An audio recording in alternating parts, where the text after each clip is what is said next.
Hey everybody, it's Zach with Palantir Research. So I do have a small agenda here, but essentially it's going to go over the video that came out today. It's 19 minutes long from Tampa General Hospitals, or TGH, and they do provide a lot of nuggets here that are important. So if you haven't checked it out, I do recommend you being able to look through it there. But I am going to focus on a few parts of the video, how they expanded in the Florida area overall, but then also within Tampa Bay itself. So what does consolidation really do? And you're a big health system. So I'm not talking about the small providers that are trying to survive out there. There's a reason why they get soaked up into these huge health systems. And it's because it's very difficult to run a practice on your own. There's a lot of coding things, legal requirements. So just the financial overhead is very burdensome, but then also just following all the rules and regulations for what you can do. Now, if you're part of a health system, a lot of these times they can take care of that for you, right? So you have billers, you have people who just do that for their jobs, right? If you're a physician running a practice, it's kind of difficult to find a coder and then have them dedicate to the job, and then ensuring that you have a team around that can really optimize what you have. So that comes into the quality of your care too, because now if you have to think about your staff and that if you're billing correctly, that does take away from what you can focus on. So it's very attractive for these kind of providers to step into a health system, and they do offer like buyouts there, and it does bring some stability to them as well. So it helps. And then on the health system side, what it does is it expands their reach, it increases their coverage for their networks, where patients can come in technically that it's their health system. And as such, it just brings in more opportunities for them to have higher revenue, and they can make cuts and stuff like that, and they can optimize for that practice, maybe that the practice couldn't do on its own. So then it's a good way for them to expand. Now, TGH kind of touched on this on themselves when they've been acquiring throughout the island of Tampa Bay. It sounds like they've expanded in the island here, and it's not that you're just building hospitals everywhere, right? You're trying to build out your health system to kind of, it's like a sales funnel. I mean, it's kind of a weird way thinking about it for healthcare, but a sales funnel, right? You have someone that goes into urgent care. Oh no, you don't feel well. And then like, oh, it's actually worse than you thought. So let's send them to the ER. And then, oh, now that you're in the ER at the hospital, now you're more likely, if you need it, right, to be an inpatient if you have to actually stay overnight at the hospital. Now, billing for inpatient care is very expensive. It's one of the things that insurers really want to watch out for. If you can reduce inpatients, you can reduce your costs significantly. And then you can focus on this for any specific healthcare population that is sick. If you can reduce inpatients, you can reduce the amount that you're paying out, essentially. Healthcare consolidation creates this funnel here, and it's a weird way of saying it's a sales funnel, but that's actually very important, and Palantir is helping to expand that. And TGH is just one example here because it's specifically a Palantir client, but you can see it depending where you live. You might notice maybe there's a specific large healthcare system in your area or hospital, and then you start seeing more outpatient clinics there. You might see a lab that has their name branded on it, and it just creates this environment for healthcare, this ecosystem. And you can argue if it's good or bad, but I think the big thing to note here is that Palantir enables this kind of expansion here for those who have the resources and the pull to pull this off. Now, the meat and potatoes, honestly, here, and I think this is stuff, so HAS, so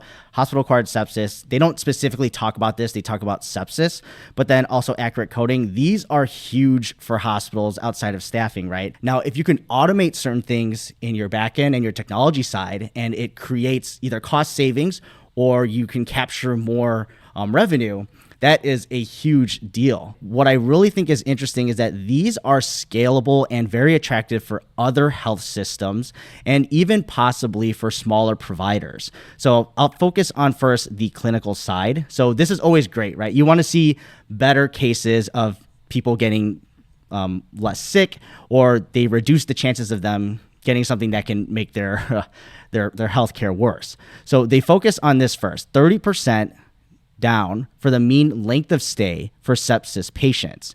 And this was a cost reduction of $268,000. So it doesn't sound like a lot, but 30% is still something large proportionally, first of all.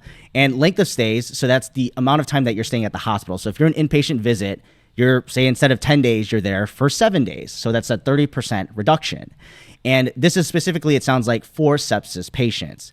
So if you can reduce this amount of time here for patients, being in the hospital, that's less resources that a hospital is paying for it. Because sepsis, if it's hospital acquired, is not going to get covered because, as the name implies, it's their fault. I guess as a quick side note, it is very interesting. If you've seen doctors create TikToks or just anything on shorts or something, they talk about this avoidance of putting sepsis as a diagnosis code. And if you have any experience with billing, it can cause red flags for someone, right? They're like, is it really sepsis? Let's make sure it's really sepsis, because it'll start the red flags there of like, is it our fault that it happened? And then it creates a whole mess here. And I know it's not ideal, and we should be providing the care as accurate as possible, but that is the realistic part of the incentives for these hospitals. And just to talk about it here, just a quick Google, you'll see that it is a big reason that hospitals want to look into it. To be realistic, it's going to cost you more to fix that. And it's also financially going to risk that too. So hospitals across the world, not just necessarily the United States, but financially, it is a huge deal trying to reduce sepsis. And if you can lower the length of stay, you can save the money that you're hemorrhaging from it. But this is something that really stuck out to me because, yes, there's a very strong incentive structure for hospitals to find this beforehand and to make sure that they're not just pay out of the wazoo here and just not care necessarily. So in general, it's always good to reduce the length of stay here, as long as the actual outcomes, they're not patient readmissions. So readmissions essentially is that if you were staying at the hospital, you left, but then you had to come back again, and that's more cost for the hospital because they're not going to necessarily reimburse for the added services because they had to come back for your, I guess, not taking care of the issue. And this is also important to the 30% reduction in the average time or mean time on broad spectrum antibiotics. So if you think about this, broad spectrum antibiotics is kind of like a trial and error. It's broad. You're trying to figure out what is going to work here, what is the specific bacteria that is going to respond to that treatment. And then once you've narrowed it down, of course, through a bettering of symptoms, or maybe a test came back and you found out, then you can have a more effective treatment and not keep it broad here. And that also ties into here, 24 hours of earlier de-escalation of broad spectrum antibiotics. So if you're doing this for thousands of patients and you're doing this on average a day earlier, that adds up to thousands of patients' days. Now think of how many less patients can be sitting there and in a bed that another patient might need, or of course have a right amount of staff there. It's really a snowball and compounding effect, which is important. Now, the financial aspect here. So I think everyone understands that hospitals and even individual providers, they want to be able to get paid for what they've done. And in order to do so, you need accurate coding. There's multiple coding that can happen. Hospitals deal with, if it's a manual process, that really leaves you subject to missing out or possibly miscoding, which can lead to more difficulties for your life. So yeah, the 4 million reduction here. So this is opportunity on missed revenue through improved coding, right? And if you can automate this or reduce the amount of errors that can happen from your your coding staff, they really have to look through the documentation. It's not as simple as like, oh, this happened, so I have to put this code. There has to be certain documentation as well in order to build that. And it's extensive here. So people do this for their whole careers. It's a lot of money for certain organizations to license out these codes and enable that into their system. The American Medical Association, they're the ones leading on the CPT side here. And every year there are changes to the code. So it's kind of like, well, every year you got to pay for a new data set, even if there aren't necessarily huge changes. But it's still important because you need to have the latest information there. And then also ICD-10 codes. These are for diagnostics. So think of like, what is the disease you have? It's not necessarily what they did service-wise for you. And then hospitals also deal with DRG codes. Essentially think of it as a bundling of codes and services that they do.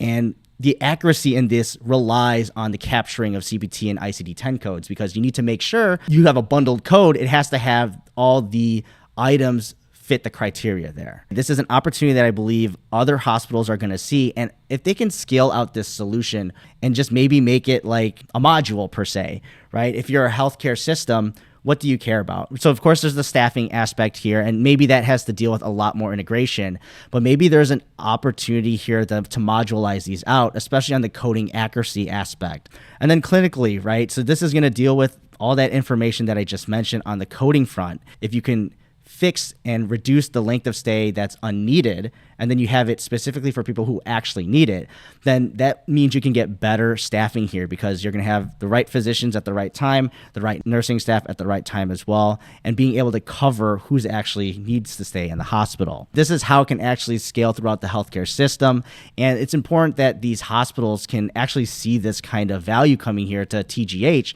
because it is honestly something that every hospital is going to want. They want to code more accurately, and if you can automate that, that's even better.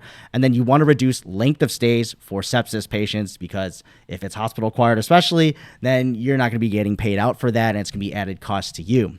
But yeah, thank you all for stopping by here, and I'll see you in the next video.